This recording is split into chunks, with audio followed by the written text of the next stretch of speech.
So I have a one-off sermon I want to do today. And I was going to I did all kinds of weird contortions to try to make it fit in the Ten Commandments. And then yesterday I just gave up. It's just its own thing. But I think it's really important. And I think you're going to leave here for summer with increased hope to live your life for Jesus and our lives for Jesus with increased hope in the times we're living in. But I want to introduce to you a term that maybe none of you have heard, or maybe only some of you have heard. It is an actual term. I did not make this up. It is a term that is used in psychology, and it is the term Rosy retrospection. You say, what is Rosy retrospection? Well, that's what we're going to find out in this sermon. I'm going to show it to you in the Bible. Not these two words are not in the Bible, but I'm going to show you the concept in the Bible. And even though most of us probably have never heard this term, this thing, when I describe what it is, you're going to see what it is, impacts all of us. It impacts us very much in our ability to be grateful in the present. It also very much impacts all of us in terms of our ability to face the future with hope. So it affects our ability to be grateful and joyful in the present. It affects our ability to move forward into the future with hope.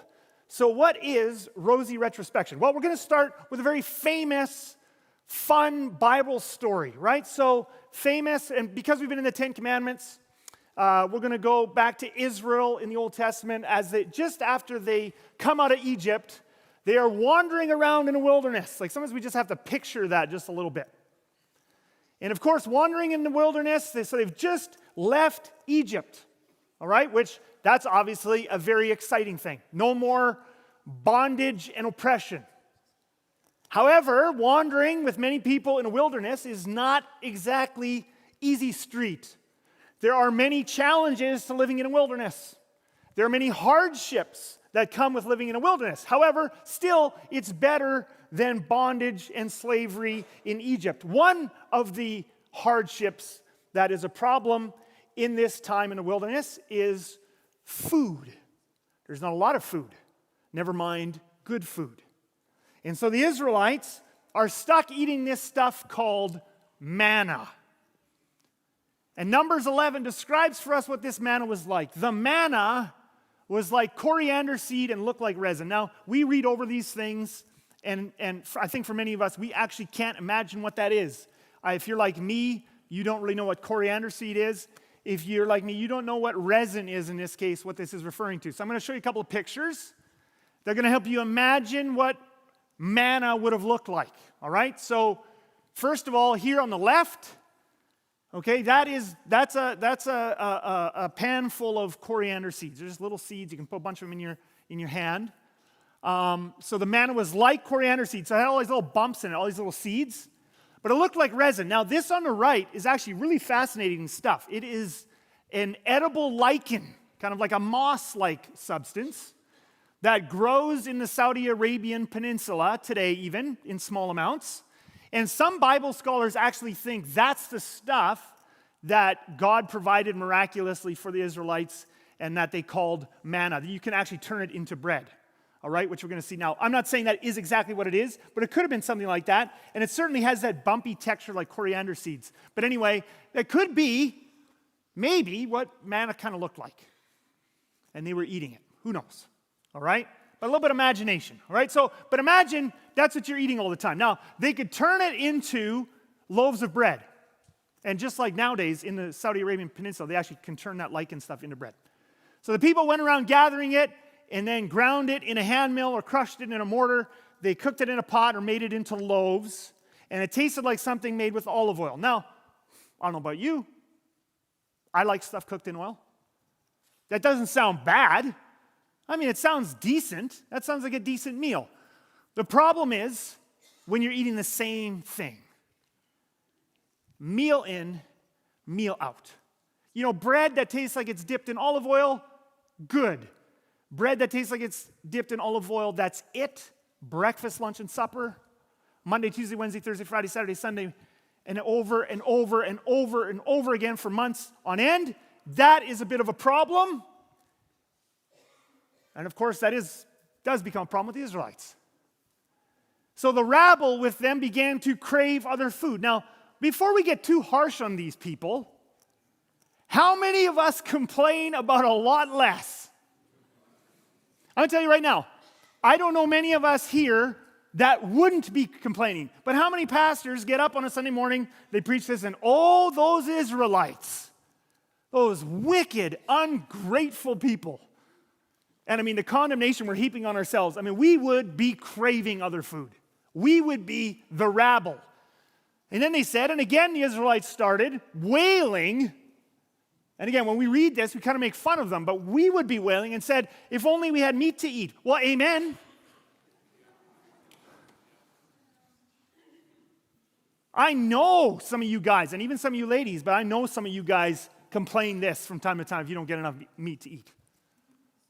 I like a good piece of meat. So they're eating the same thing every day. So is this a legitimate complaint? For sure. Is this a legitimate hardship? Absolutely. To eat the same thing all the time would be, for months, even years on end, would be a significant hardship. Well, let's keep reading. I want you to notice how their memory of the past now begins to change. We remember the fish we ate in Egypt at no cost. Now, at this point, they've been out of Egypt for maybe a little bit over a year. Now, remember what happened to them at Egypt. They were in bondage. They were being beaten. They were completely at the Pharaoh's whim. If he decided we're going to kill all the baby boys, then that's just what's going to happen. How do you stop it? I mean, life was horrible. That's just over a year ago. But now when they look back, the thing they remember is not the beatings, is not the oppression, is not the killing. They remember eating fish for free. That's their memory of Egypt. I want you to notice how it's shifting. It hasn't even been that long. It's shifting. They're actually remembering Egypt in a positive light compared to their present circumstances. And they go on, okay?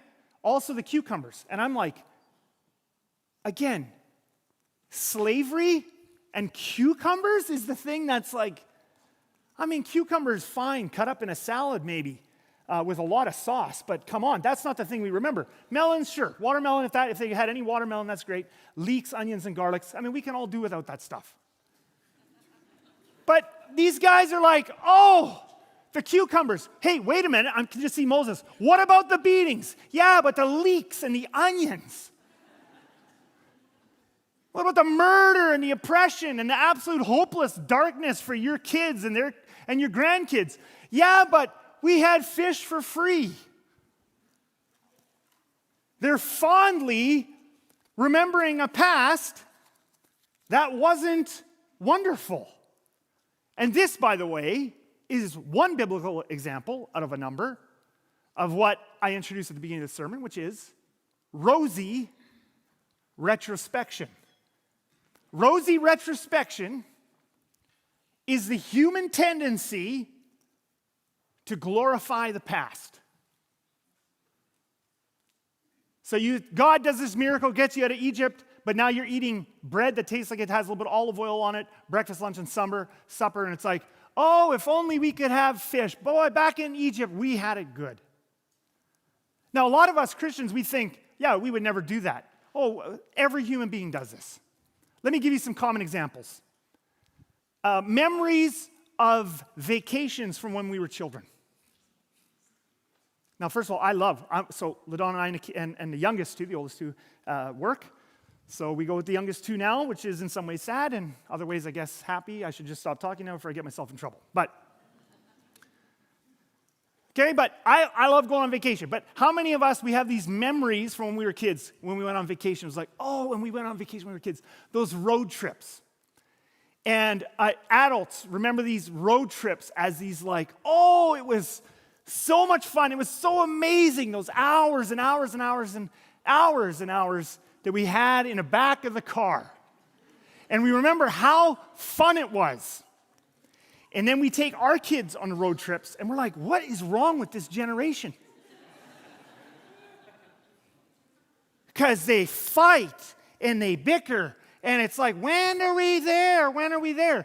And so we have, but the thing we forget is we've forgotten that we did the same thing.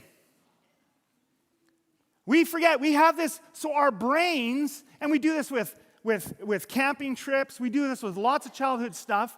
We have this, it's a human tendency to take past events and remember. Now, we also have bad memories. It's not that we make everything good, but it's like our brains are looking for an efficient way to store memories. So what our brains tend to do is tends to take our memories and make them either all good or all bad, so that we don't have a lot of gray in our memories.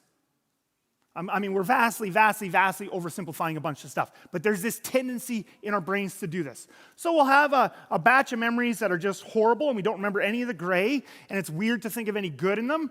And then we have another bunch of memories that are just all good, and we forget uncomfortability and pain and fighting and anger and frustration, all kinds of things, because those are just good memories. So that's something our brains tend to do, and when we turn things into good, that's called Rosy Retrospection. And of course, this Rosy Retrospection is what leads to this stereotype, which is, again, it's a tendency. It's not that we do this with every single memory, but it's a tendency. We do this with lots, but this is what leads to the stereotype. Lots of us, as we start to get older, start to talk about the good old what? Days. That's a very real, that stereotype is a very real capturing of something that happens every generation. It's what we human beings have been doing for thousands of years, is as we get older, we look back on our childhoods and we say things like, oh, back in our day, kids didn't sit on their phones all the time and on their screens. We went out and we played outside. And we got dirty, and we had fun. And of course, there's some truth to that. Obviously, 50 years ago, you didn't play on your phone because you had a landline and your neighbor was listening. 30 years ago, we didn't have cell phones when I was in high school. There is some truth. There are, technology has changed. Certain things have changed. But we also then have this rosy retrospection. We take one thing and we make the present generation, well, that's all bad. Like, they're just on their phones all the time. Look at all the problems it's causing, blah, blah, blah, blah, blah. And in our day, we just have this memory of, like, every day off was rainbows and sunshine and kids outside having fun. But it's a massive oversimplification and leaves out all kinds of horribly negative stuff that was in previous generations, too. For example, I want to just show you a couple of things, because I just like to do this sort of thing. So 50 years ago, for example, cigarette smoking was literally 10 times worse among teenagers. So we're just talking teenagers here. Literally 10 times worse. Now, what is worse for you? Scrolling your phone for an hour and a half on Instagram, surely it's not good for you. Or, these numbers are based on smoking half a pack a day or more, smoking half a pack a day, starting as a teen and getting addicted. What's actually worse for you? Now, some of you are like, I don't really know. I'll tell you what, I'd rather have my kids.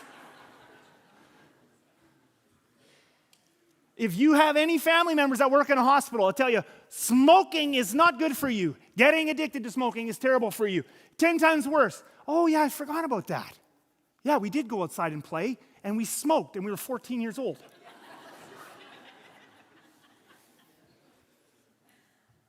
45 years ago, this number is based on 45 years ago, teen drug use. Now, I'm not talking about, addicted to drugs, but the amount of teens, high school teens, we're talking high school teens here, 15 to 17, who had used hard drugs, including marijuana. So comparing, apples to apples, both sides, because now some of these things are legal for adults. They're still not legal for teens. But you compare marijuana, cocaine, LSD, all the hard stuff. You go back 45 years, it's literally 2 times as worse. 2 times worse in terms of what people were doing. So again, yes, us old goats weren't on our phones, but lots of the people we went to school with were doing hard drugs. So I'm not saying phones are awesome. Oh, hey, let's scroll phones forever and ever. I'm talking about Rosy Retrospection. Let's do two more. Just two more. Let's talk about teen births. Everybody was playing outside, all right. I really shouldn't have said that. We'll just move on. So,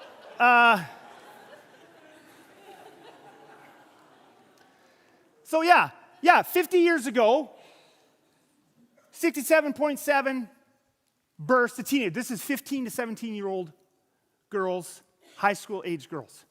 67.7 per thousand. Now you say, well, it's also true that a lot of kids got married younger than back then. Yeah, that is true.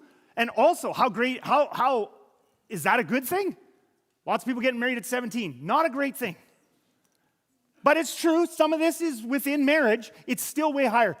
Even if you take into account married, it's still somewhere in the high 40s unmarried. 30 years ago, that's when I graduated, it was still 60.7. Now it had flipped, though. This is almost all unmarried already. This number is probably even worse than this one. And now today, for the most recent data we have, it's about 11.3 per thousand. So again, yeah, okay, do we have some real tough, bad stuff in this generation? Yes, we do. But it's a lot of rosy retrospection that makes it seem like the past was just amazing. Now, some people might say, well, okay, the reason it's only this high, so I got to just show you one more. The reason it's this low now is just because abortion has gone way up, so we're just killing more babies. That's also not true. Look at these stats. 50 years ago, 15 to 17-year-old girls, 24.4 per 1,000 abortions. 30 years ago, 18.9. Now, 3.4. Now, I'm not saying, woo, we've reached paradise. This is still way too high a number, and lots of these things are complex. I'm not saying, woo, 2026, we have achieved paradise. There are lots of problems. These numbers are complex. My point is, rosy retrospection, our human tendency to vastly glorify and oversimplify the past. Which is why Ecclesiastes, the book of Ecclesiastes, has some really important things to say about how we view history. So let's look at this. Ecclesiastes chapter 7. What does this word say? Do not say. Okay, so how many of you have disobeyed this command in the last week? Do not say, why were the old days better than these? How many of you need to repent right now? I don't, because this week, if we go back 2 weeks, I probably do, but because I've been prepping this message for a week, I'm good. Do not say, hi, most of us don't even know this is in the Bible. Do not say, why were the old days better than these? Why shouldn't we say that, writer of Ecclesiastes? Because it is not wise, it's not from wisdom to ask such questions. The writer of Ecclesiastes says it's actually foolish to always be talking this way. Why? Well, the book of Ecclesiastes has a lot to say about how human nature works. And the thing is, human nature doesn't change. Human nature 2,000 years ago, 200 years ago, 20 years ago, 5,000 years ago was the same as it is today, in the sense that we human beings are a glorious mix of a lot of brokenness with a lot of amazing goodness because we're made in God's image. And so history constantly reflects this up and down periods of brokenness, periods of more goodness, periods of less, and kind of history goes up and down, which is why over and over again, I'm just going to show you one example, but Ecclesiastes repeats the following statement over and over again throughout the book. It says this: what has been will be again. What has been done will be done again. There is nothing new under the sun. Now, lots of modern Christians read that verse wrong. They think of this in terms of technology, and they go, well, there's lots of new things under the sun. Yes. There's lots of new technology now. Yes, 50 years ago, 30 years ago, Kids didn't play on their phones because we didn't have cell phones. We didn't have smartphones. That's true. There's lots of new technology under the sun. What isn't new, no matter what changes in the technology, is human nature. So from time period to time period, what we get is not how many modern Christians view it, is sometime in the distant past was this glorified, mythical, wonderful, amazing time when everything was pure and good, and it's just been a slide straight towards hell ever since. And it's just getting worse and worse and worse and worse, and it's horrible. No.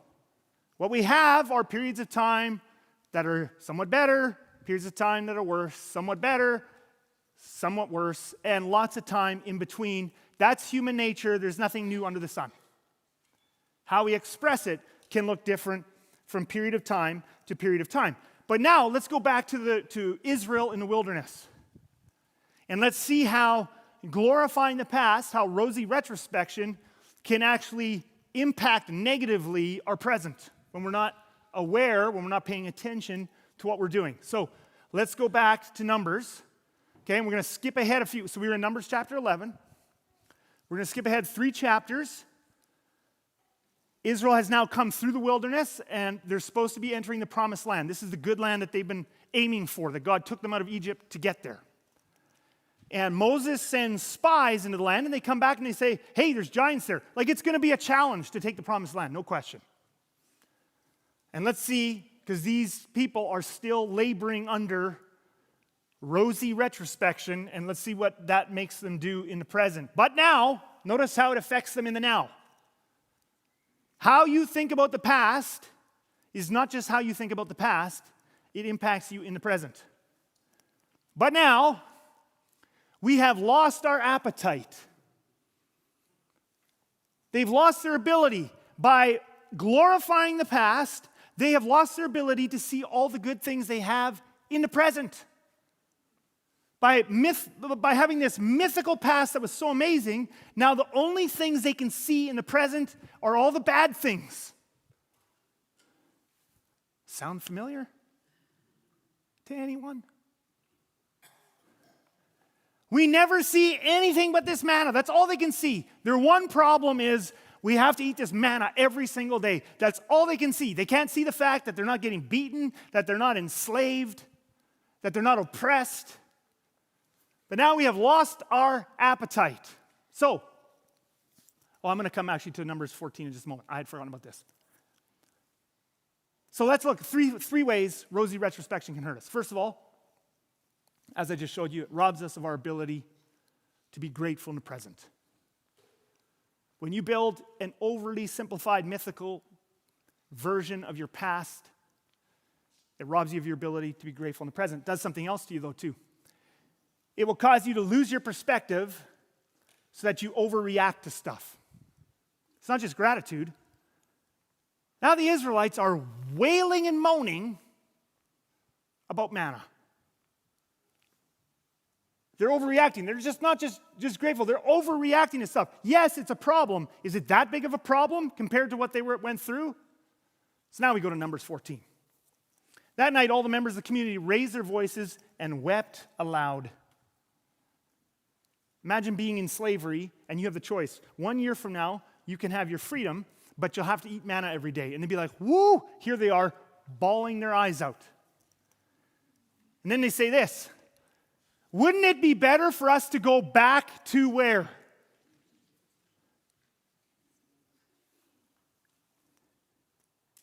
Wouldn't it be better for us to go back to Egypt? When we mythologize our past and make our past this perfect time when everything was good and now everything is bad, you know what happens? Instead of facing forward and taking on the challenges we have going forward, this is true in our individual lives, this is also true for us as a group and as a society, it makes us want to go back, oftentimes into bondage. Look at the next verse. And they said to each other, we should choose a leader and go back to Egypt. This is what happens when we lose perspective. When we oversimplify our past with rosy retrospection, we can often end up going backwards instead of forwards. So that's the third problem that Rosy Retrospection can cause us. It can rob us of our ability to be grateful. It can cause us to overreact to stuff. And another way that it causes us to lose perspective is to try to go backwards instead of taking on the challenges of the future with hope. So, is this something that is happening for us, maybe some of you individually in your personal life? No doubt. All of us have this to some extent. Is this something also that impacts us in a wider sense as a Christian culture? And I think the answer is yes. And I actually counted a few different things. I was thinking of what I see in a wider Christian culture in terms of our ability to be grateful in the present, to see the good in our present. I've been thinking about, do we overreact to stuff? It might be a real problem. Like, again, being in the wilderness was a hardship. There's no question it was a hardship. There's no question that eating the same thing over and over again is also hard. It's not that things were perfect for them, or that they are perfect for us now. Far from it. Lots of problems. But do we overreact to stuff? And lastly, do we find ourselves often trying to go backwards into some glorified past as opposed to, as followers of Jesus, taking on the challenges of the future with hope? So I want to use one specific example. There are numbers of ways that we do this, but I chose specifically a specific example I want to spend just a couple of minutes on now, because I think it's one that sort of looms above all kinds of things, and it's one I think that often as churches we're afraid to talk about or use the word in a service or in a building. And I think as Christians it's good for us sometimes to talk about these things, even so that we get a sense when we leave church and go back out, the kind of attitude and the kind of approach we can have to some of these hot button topics. But are there topics, I think there's numerous, that I think we're overreacting to that might be real problems? Absolutely. Or that might be making us want to go back in time instead of forward. And I think there's a number. The one I want to talk about right now is the transgender issue.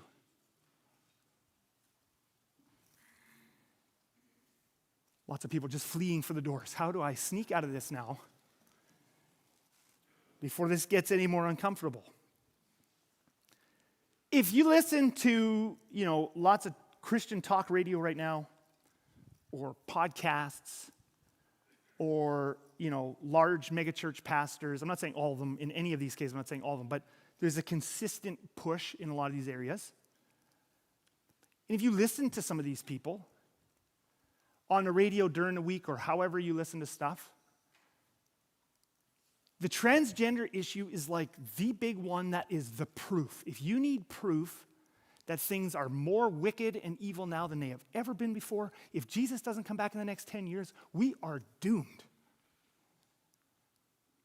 This is one of the issues. There's a couple others too, but this is one of the issues that it's like, this is the one that proves things have never been this bad before. Like, things have never been this evil. Things have never been this wicked. And there's lots of back in my day talk. Back in my day, kids didn't change their gender like they changed their clothes. And lots of kind of sarcastic, making light of it, sorts of statements like that. Now, is this a very real issue that is facing our society today? 100%, absolutely. I think it's an important issue. I think there's important questions we have to answer. And is it true that a lot more kids today seem to be dealing with this than they were 50 years ago? Also true, although we also, by the way, need to keep in mind that it is quite clear that there have been human beings who wrestled with this in every culture, in every time period throughout human history. There were people who were wrestling with this 50 years ago too. One of the big differences is they didn't talk about it. Some Christians nowadays would just say, let's just go back to that. But why didn't they talk about it?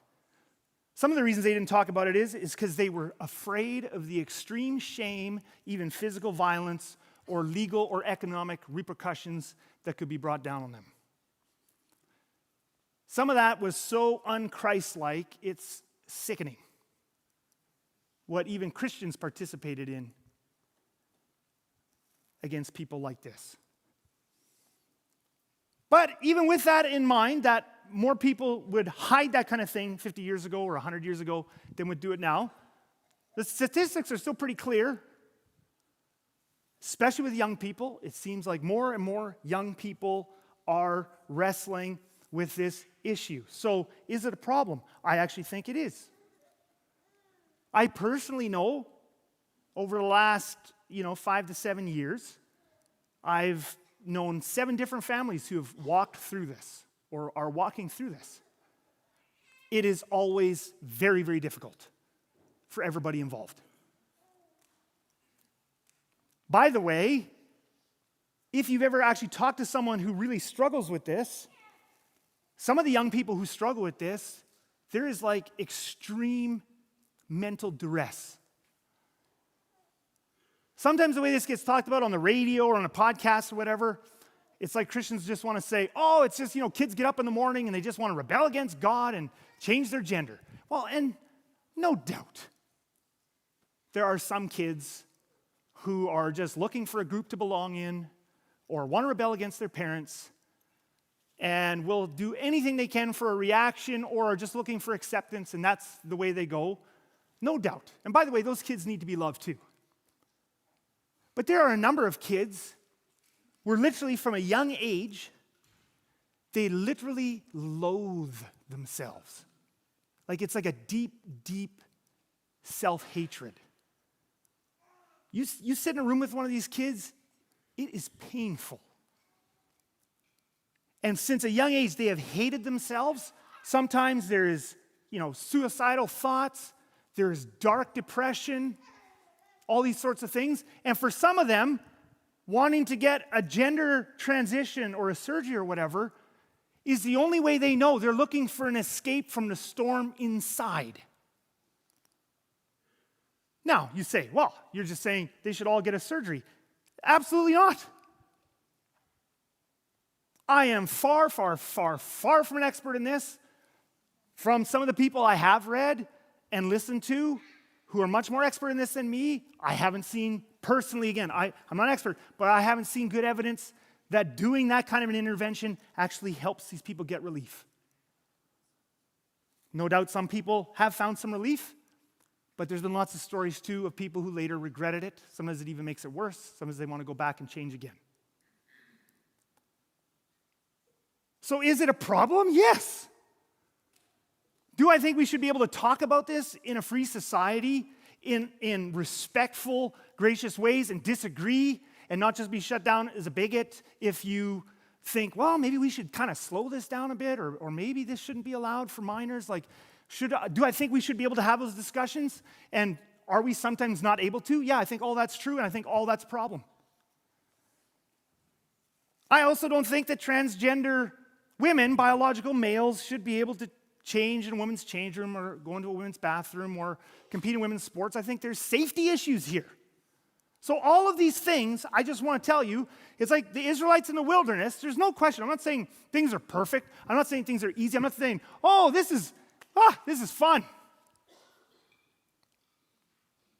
I think there are some very real issues here.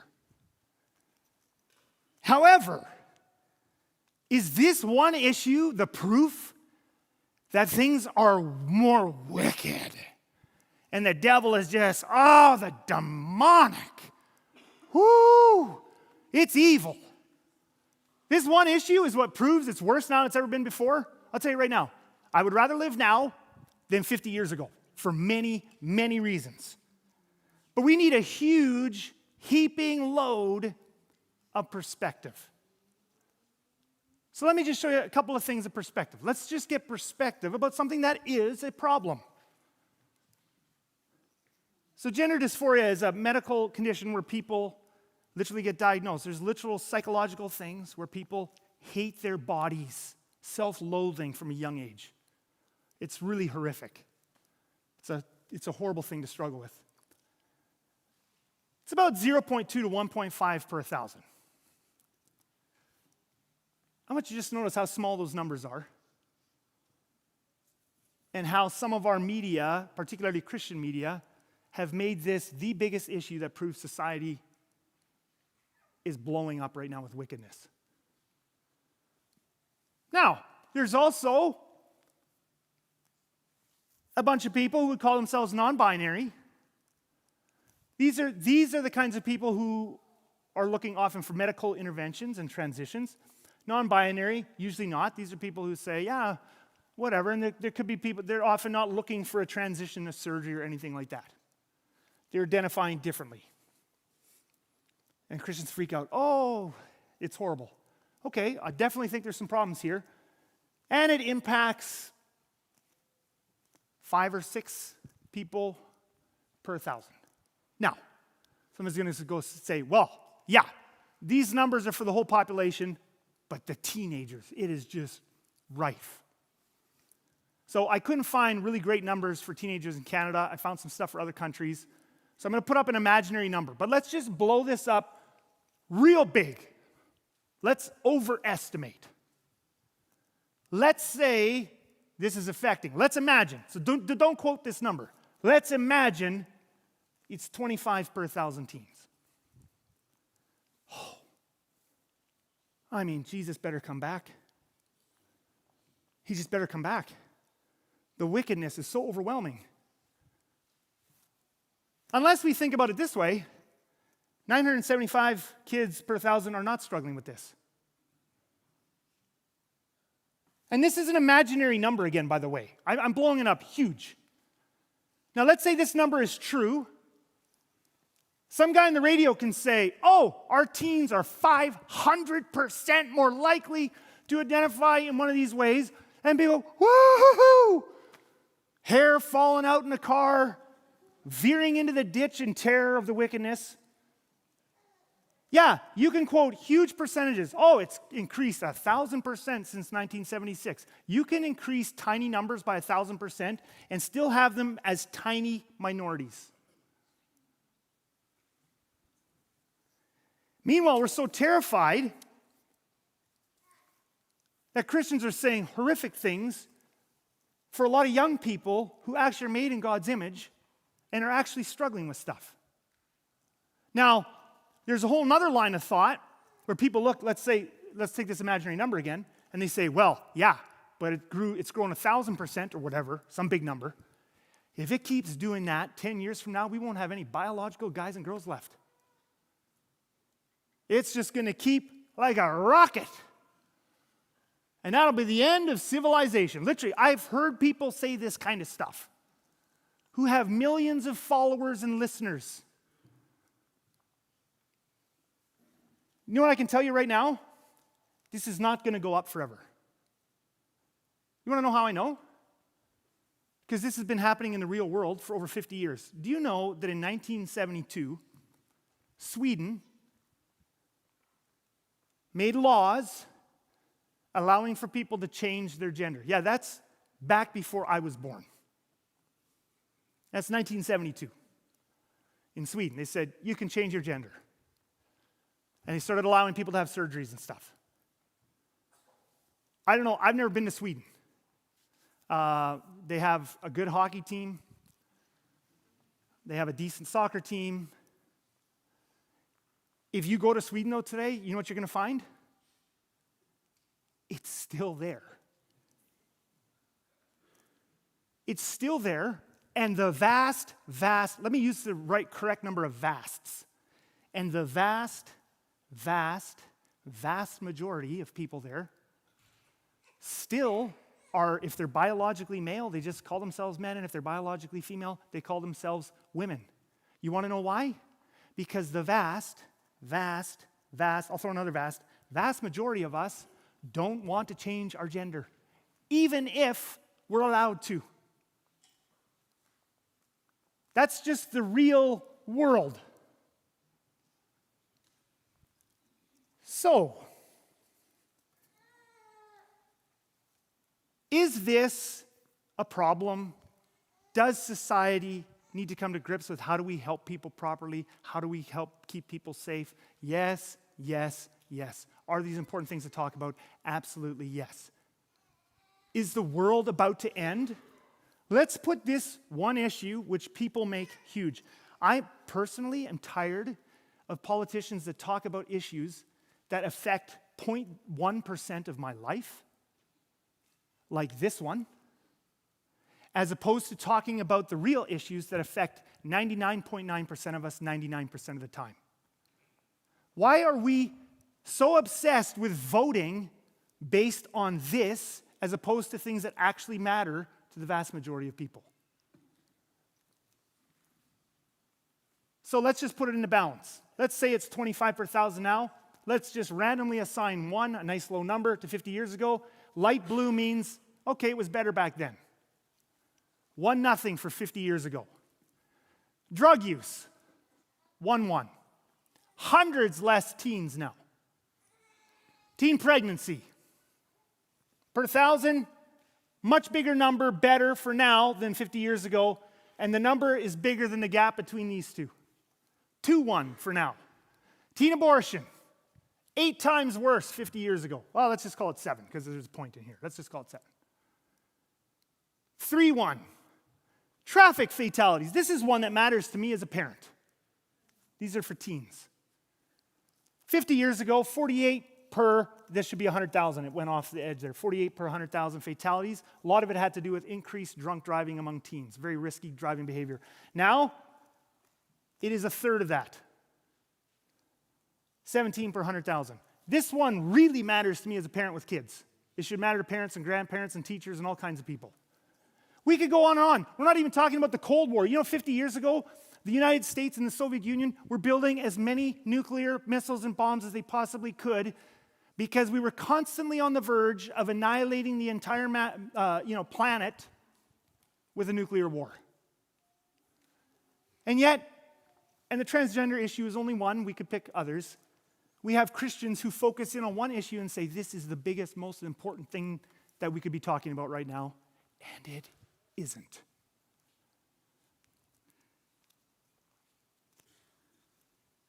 You know how Jesus wants us to live as Christians? Remember how, was God happy or mad with the Israelites glorifying the past? He was mad. Here's what Jesus is calling us to move forward with hope, full of gratitude.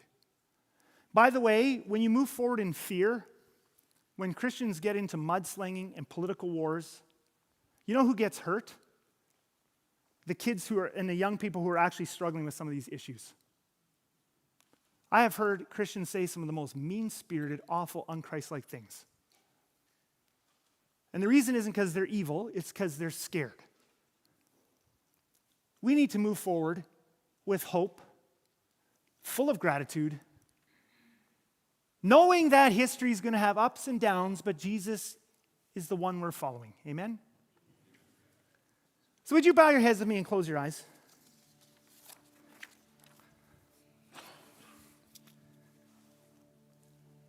Could we all take a deep breath?